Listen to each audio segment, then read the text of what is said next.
Bekat bu avtotransport vositalarining to'xtab o'tish joyi. Unda yo'lovchilar jamoat transportini kutib turishadi. Afsuski, ayrim hollarda avtobus haydovchilari bekatga kelishda u yerdagi kirish yo'llarini to'sib qo'ygan avtomobillarga ro'para bo'ladilar. Avtomobillar bekat va shoh bekatlarida joylashib, avtobuslarning harakatiga xalaqit beradi. Biroq avtobus bekati avtomobillar uchun to'xtash joyi emas. Ma'lumotlarga ko'ra, Navoiy viloyatida 5 ta avtobus yo'nalishlari bo'yicha 101 ta bekatlar mavjud. Bekatlarning barchasi 512, ya'ni avtobus va yoki trolleybus to'xtash joyi yo'l belgisi bilan jihozlangan. Bekatlarni avtomobillardan bo'shatish maqsadida yo'l patrul xizmat xodimlari transport nazorati inspeksiyasi bilan hamkorlikda muntazam ravishda tozalash tadbirlarini o'tkazishadi. Biroq shunga qaramay, bekatlarni turargoh qilib olish holatlari hamon uchrayapti. Ma'muriy javobgarlik to'g'risidagi kodeksning 128-moddasiga ko'ra, yo'nalishli transport vositalari to'xtaydigan bekatlardan yoki piyodalar o'tish joylaridan yurish bazaviy hisoblash miqdorining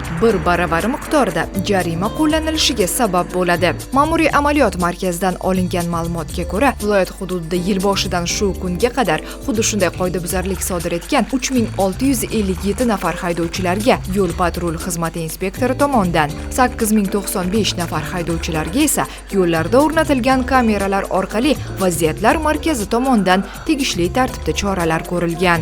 Amaldagi yo'l harakati qoidalarining 13-bob 91-bandiga ko'ra, bekat maydonchalarida yo'nalishli transport vositalari to'xtash joylarida, jumladan 117 chizig'i bilan belgilangan, ular bo'lmaganda esa yo'nalishli transport vositalari to'xtash joyi belgilari va bekatdan harakatlanish yo'nalishi bo'ylab yetmasdan va yoki o'tib ketib 15 metrdan kam masofada yo'nalishli transport vositalari harakatiga xalaqit bermasa, yo'lovchilarni chiqarish yoki tushirish uchun to'xtash bundan mustasno. Hurmatli haydovchilar, yo'l harakati qoidalariga amal qilish salomatlik va xavfsizlik garovidir. Zero yo'l madaniyati tartib-intizom va o'zaro hurmat asosida yaratiladi.